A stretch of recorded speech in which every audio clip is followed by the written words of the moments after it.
They've almost finished loading our cargo. We should be ready to depart right on schedule. Or so I'm told. Excellent. 'Tis nice to have a smooth beginning to one's journey, at the very least. It's funny.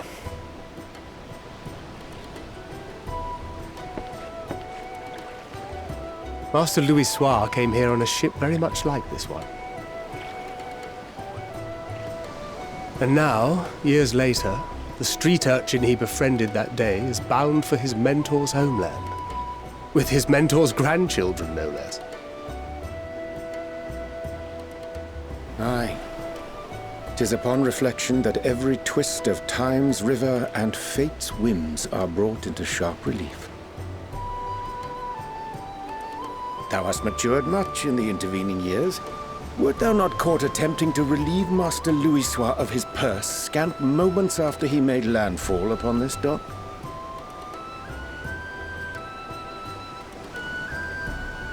Oh, really? Now that's a tale I'd like to hear.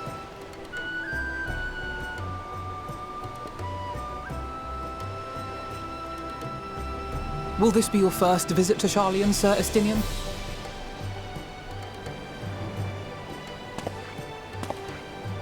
Sir Estinian?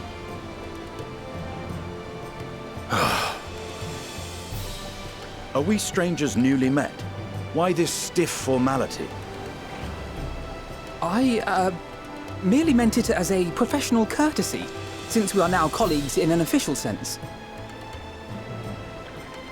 I'd rather you dispense with the sirs, especially in private company. Or I'll be forced to respond in kind, little Lord Alphino. You've made your point, Estinian. Painfully well. Better.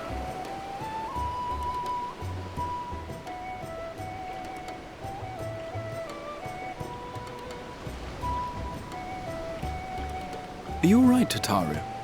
You seem positively distraught. Distraught? Me? Don't be silly. I think it's lovely that they get to see their homeland.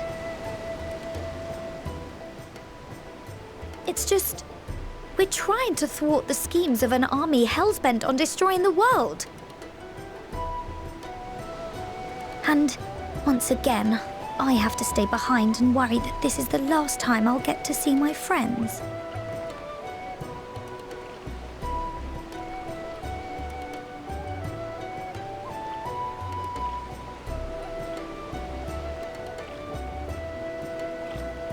I'll hold you to that.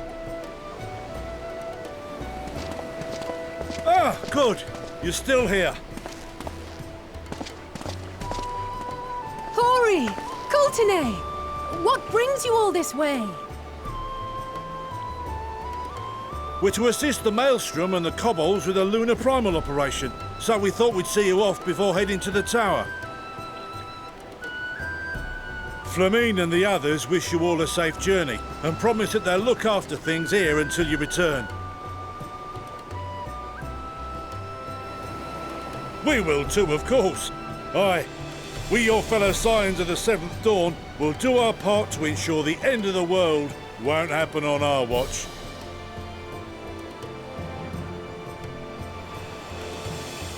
We're set to sail! All aboard for Sharlayan!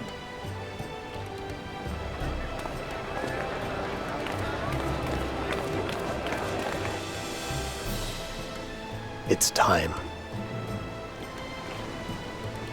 Then we must delay no longer. We will contact you the moment we learn aught of value. Wish us luck.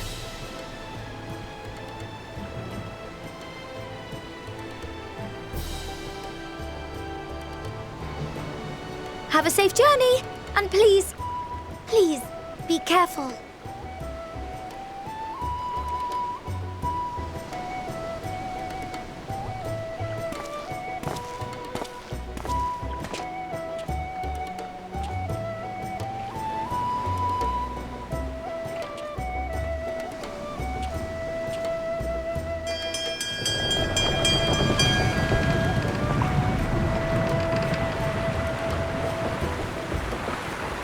And so you venture forth unto the unknown. A fate beyond the horizon that cannot be divined. A future undefined and in flux. In uncertain times, naught but the simplest words of wisdom will suffice.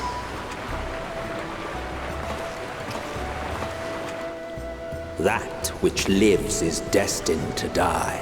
Love leads to loss. Every beginning has an end.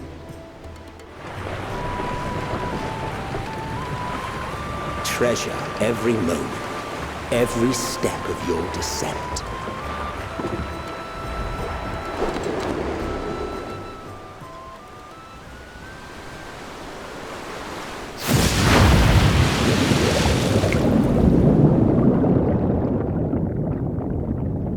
And there, in the depths where souls and stars rest, find your truth.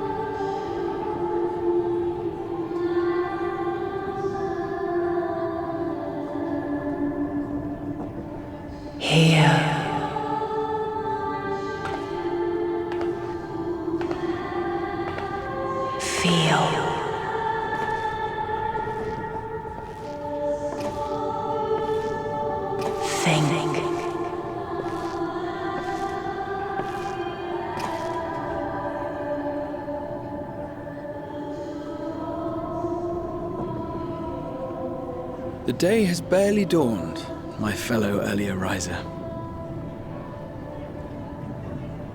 Though we're hardly alone in that.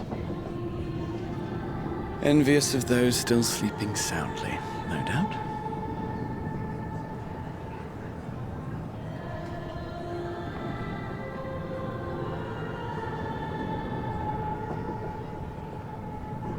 Called out to you, you say? I've heard nothing myself.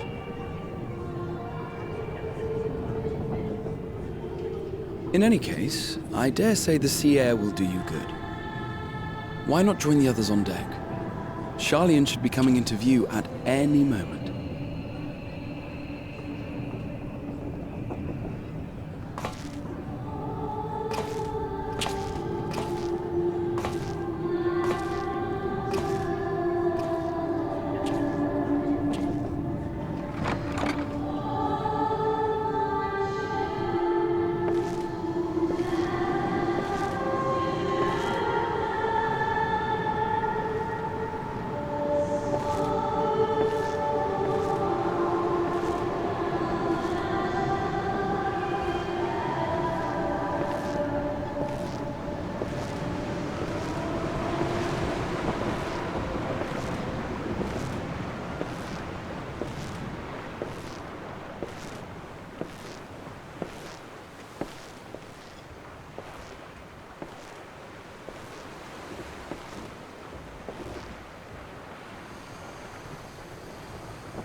My voice yet reaches you.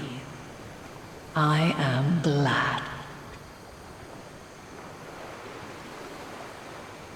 Hear, feel, think.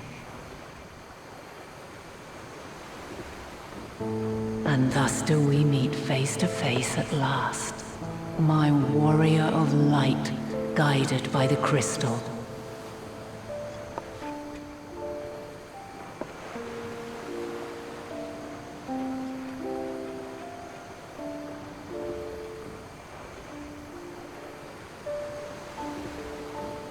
After your sojourn in the First, I believe you have your answer.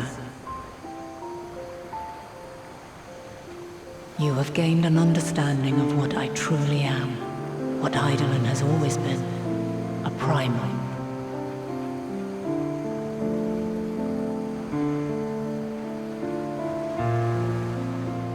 Zodiac was created to forestall the apocalypse which threatened the ancient world. and I was brought forth to bind him. Yet 7 times now, those who would orchestrate a return to that bygone era have rejoined a shard to the god I had sundered. The greater his strength grows, the swifter does mine own diminish. The power to draw your mind into the rift betwixt is no longer mine to wield. Yet though it taxes me sorely, I dare not leave these words unsaid.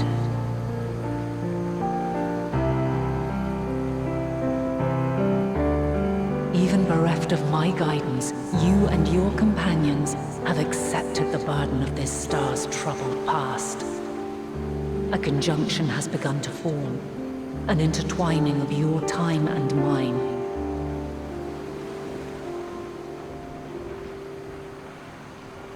Wheels shudder and turn. Conflict looms, monumental, which will decide the fate of this world and all life upon it.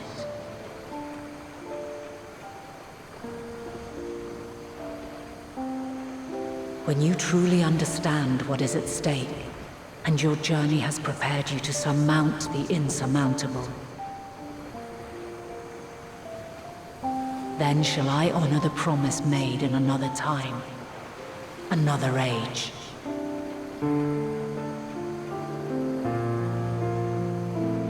Cast your peepers to the fore, folks. Sharlayan's just over yonder.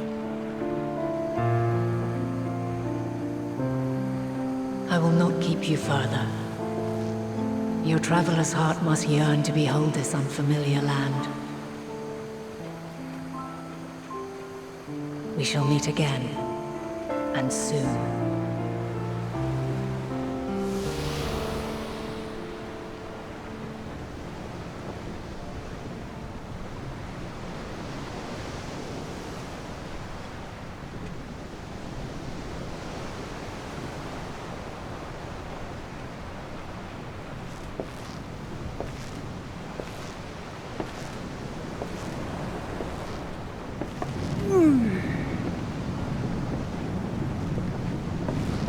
Oh, what a fine morning. Oh, still a bit stiff though. And a good morning to you too. Taking a look at the island already? Then let's go. Let's go! Might still be room in the prow if we're lucky.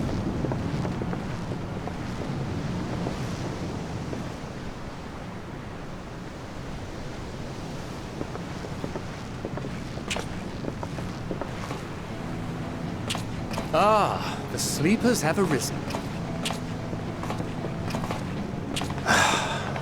There she is. Good old Sharlayan. Oh, I see it.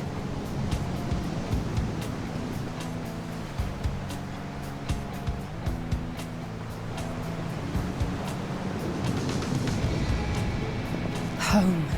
Home at last. Well, maybe not in Father's eyes, but we'll manage on our own, if we must.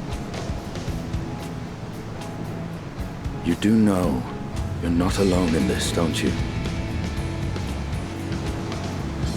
Indeed. 'Tis as Sir Estinian said. Forget not the comrades who boarded this ship at your side, I prithee.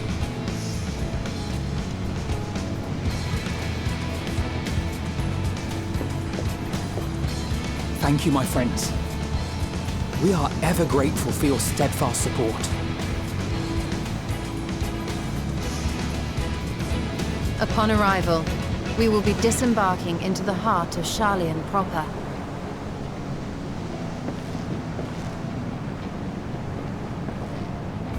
There is no greater concentration of wisdom in all the world. I am confident that somewhere within that center of knowledge and learning, we will find the answers we seek.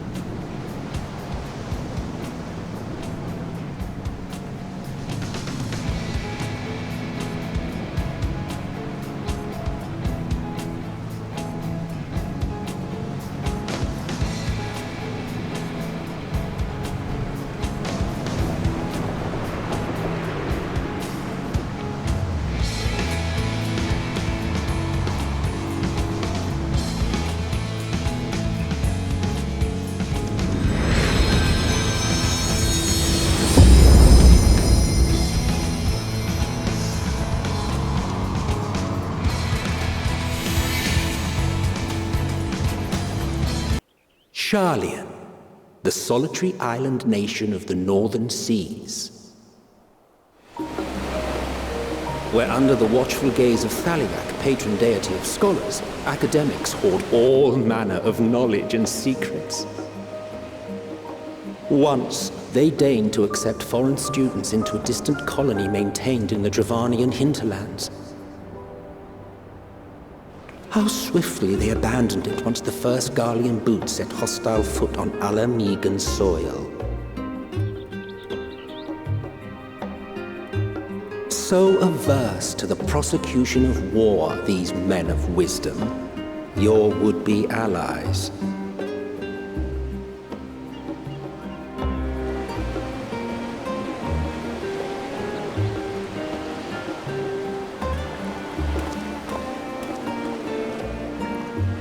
I thought they'd never let us off the ship.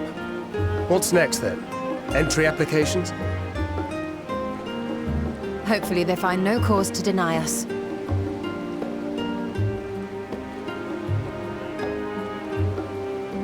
Hasn't Sharlayan all but severed relations with foreign powers? Those of us without direct ties, myself included, may be refused outright. 'Tis true that, as a nation, Sharlayan only forms trade agreements with a select few neutral countries. But from a practical standpoint, an island cannot afford to be overly strict with its borders, especially not if that island's people are wholly devoted to the accumulation of knowledge. If one submits the proper paperwork, with satisfactory evidence of identity and intent, then foreigners may be granted entry. May.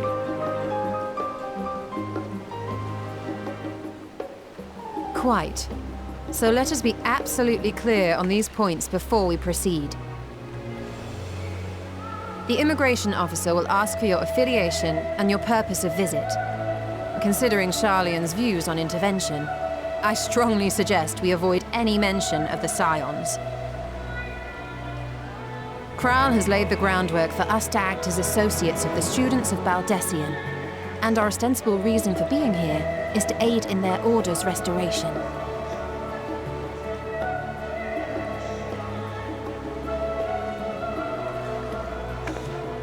Grahatir, it might expedite our progress should an actual student be seen at the head of our little group. Would you mind leading the way? Of course. The immigration officers were this way, as I recall. Shall we?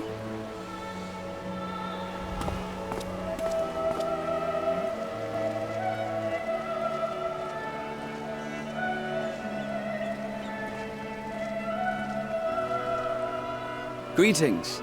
We've just arrived and are eager to make our way into the city.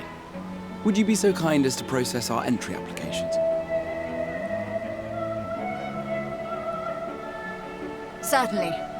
I see by your mark you are an Archon. I am. Grahatir of the Students of Baldessian at your service.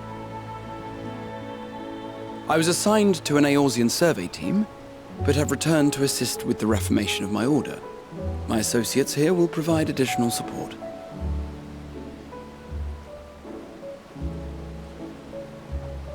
Very good. I have paperwork detailing your group and its scheduled arrival for today. And it seems some few of your companions are also Archons. If you'll step forward, we can process those applications first.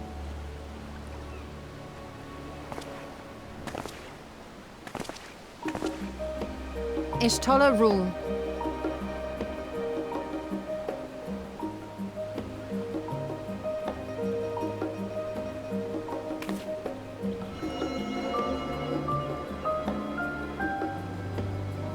See how it glows? That list is etherically linked with the citizen registry kept in the main repository.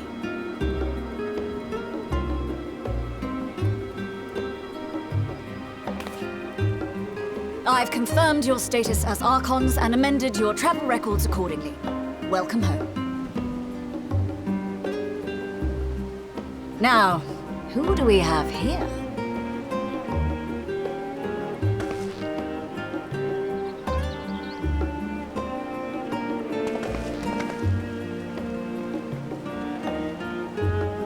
Alphino Leveilleur. And Alizé Leveilleur.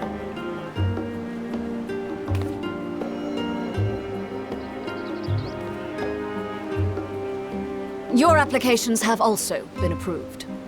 Having said that,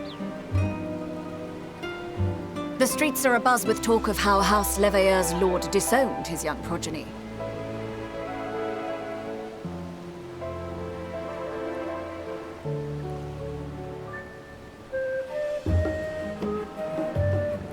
And while such personal circumstances constitute no reason to deny you entry, I urge you to avoid exacerbating your present situation. Times are quite troubled enough already.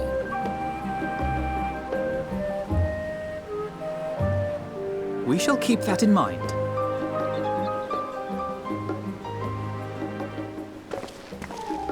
These last two are not Sharlayan natives, but you will find their credentials are in order. An application was made in advance.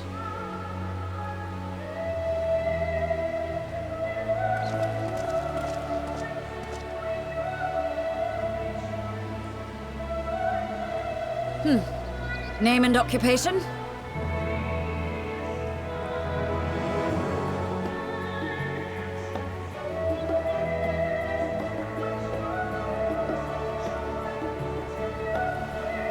Indeed.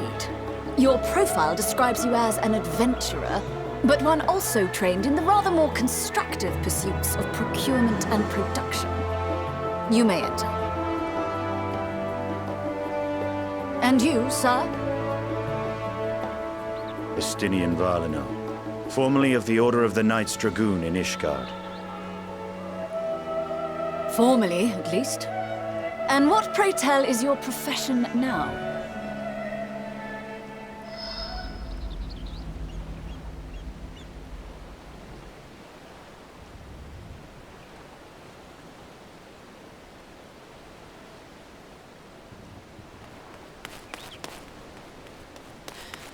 If you'll allow me...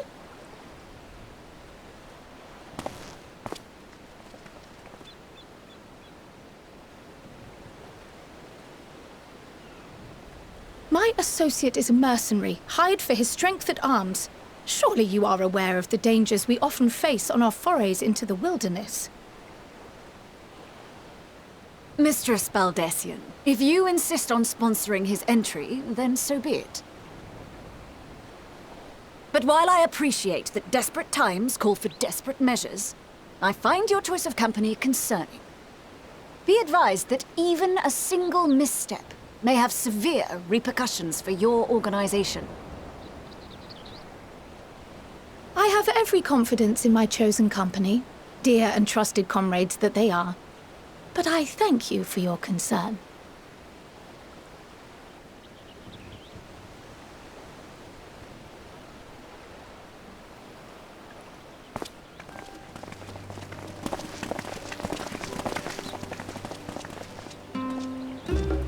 Croyle! It is good to see you. Likewise. Long voyage notwithstanding, you will seem none the worse for wear. There is much to discuss, but this is hardly the place. Let's be on our way, shall we?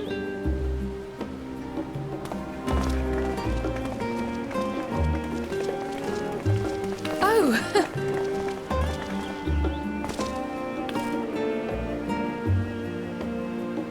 Welcome, friends, to Sharlayan.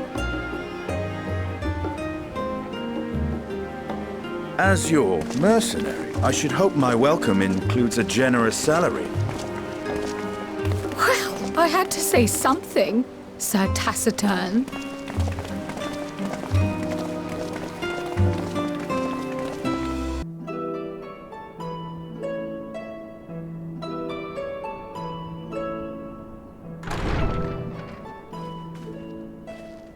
Pray forgive me. I was delayed. It's fine, Urianger. We're all here now.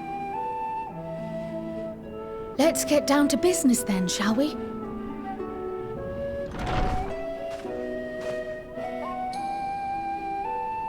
Come what may, we must prevent the Telophoroi's plans from coming to fruition. At present, I see two paths for gathering the information which may aid us in achieving that goal. The first involves an investigation into the change which has come over Sharlayan, not to mention the recent inscrutable behavior of the Forum.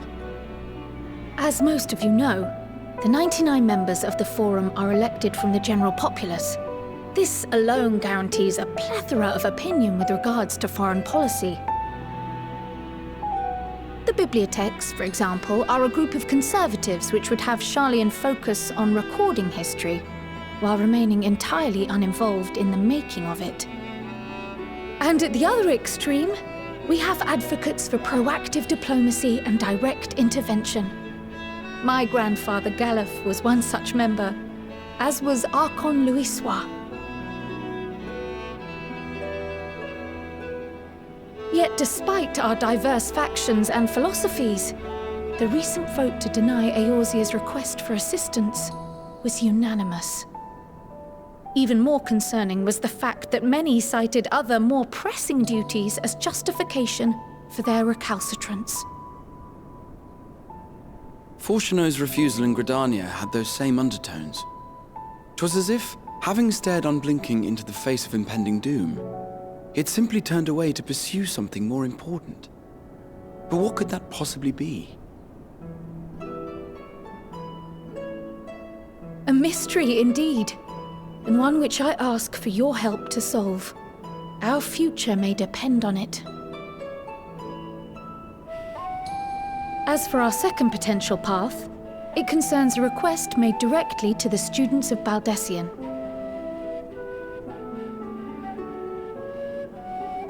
Our organization was founded primarily to study strange and unexplained phenomena the world over. Mysterious relics and ruins, arcane disturbances, and so forth. Compared to our more isolationist Sharlayan colleagues, we have strong connections overseas, namely with scholars and academics who share our passion for the unknown.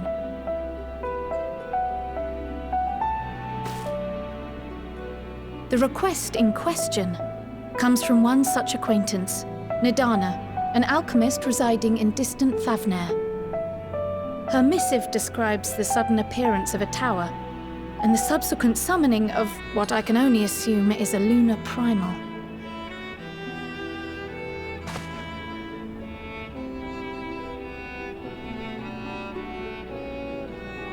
In response to this threat, the satrap of Radzat-Han, the individual who governs the city-state, has instructed the alchemists to find a means to deal with the spire. The artisans of that land are heirs to an ancient tradition, one rather unlike that of their Uldan counterparts. 'Tis possible, nay, probable, that they have gleaned truths unattainable by Eorzea or her Far Eastern allies. They do, in fact, appear to have a strategy in mind, though it will require further research. To that end, they have requested an introduction to a capable warrior shielded by the blessing of light.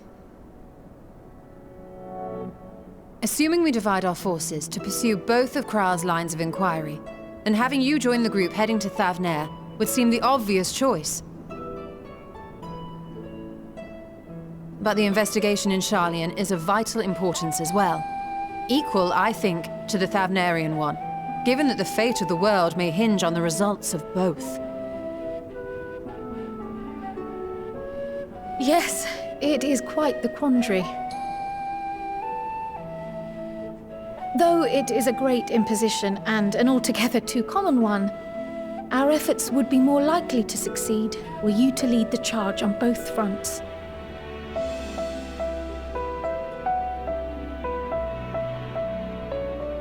You are indeed our champion. As to which task to tackle first, we will defer to your decision. Let us next decide how everyone else might best be assigned. As for myself, I shall continue what I've begun in Sharlayan. I should also like to steal the services of an Archon or two. And thereby gain access to a greater range of reading material. I will help with that. Allow me to offer my assistance. I have some small amount of experience in the field of research.